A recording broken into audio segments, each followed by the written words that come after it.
Hi friends, நெல்லிக்காய் juice போடலாமா? அதற்கு தேவையான பொருள்: நெல்லிக்காய், கீரைக்காய், கொத்தமல்லி, கருவேப்பிலை, சீரகம், மிளகு, கருஞ்சீரகம், கருப்பு உப்பு, இஞ்சி, தேன், எலுமிச்சம் சாறு.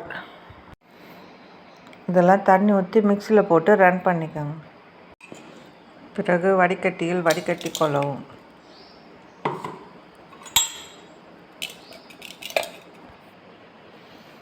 பிறகு இதனுடன் சிறிதளவு எலுமிச்சம் சாறை பிழியவும். பிறகு இதனுடன் சிறிதளவு தேன் சேர்த்து நன்றாக கலக்கவும்.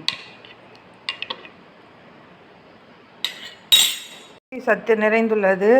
அலர்ஜி எதிர்ப்பு பண்பு உள்ளது. ஜீரண சத்துக்கு நல்லது. வளர்சிதை மாற்றத்தை அதிகரிக்கிறது. சர்க்கரைக்கு நல்லது. இதயத்தை ஆரோக்கியமாக வைத்திருக்க உதவுகிறது. நச்சுயை நீக்குகிறது. தோலுக்கு நல்லது.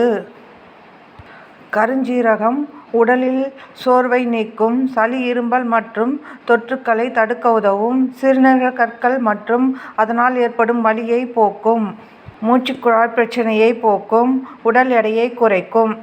இஞ்சி ஜீரண சக்திக்கு நல்லது. மிளகு சீரகம் ஜீரண சக்திக்கு நல்லது. கருவேப்பிலை தொப்பையை குறைக்க உதவும். கொத்தமல்லி பிபியை குறைக்கும். இருந்தால் லைக் பண்ணுங்கள், ஷேர் பண்ணுங்கள், சப்ஸ்கிரைப் பண்ணுங்கள்.